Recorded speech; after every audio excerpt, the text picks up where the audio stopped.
విష్ణువు వామనావతారం ధరించి అసురరాజు బలిని సందర్శించినప్పుడు ఆయన తేజస్సుతో మెరుస్తూ యౌవనవంతుడిగా దర్శనమిచ్చాడు.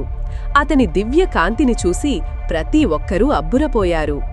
బలికి కుమార్తె అయిన రత్నమాల వామనుని దివ్య మాధుర్యాన్ని చూసి మాతృభావంతో తడిసి, ఈ శిశువు నా కొడుకయ్యి ఉండి ఉంటే ఎంతో ప్రేమగా పాలిచ్చేదానిని అని అనుకుంది. కాని వామనుడు తన నిజ రూపాన్ని ప్రదర్శించి తన తండ్రి నుంచి అన్నీ పొందిన తరువాత రత్నమాల ప్రేమ క్రోధంగా మారింది.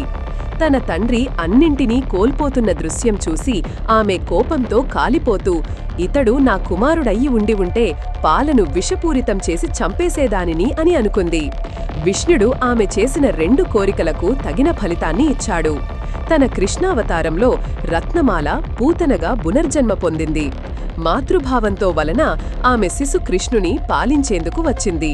కాని తన 2వ కోరిక ప్రకారం పాలను విషపూరితం చేసి అతనిని చంపేందుకు ప్రయత్నించింది.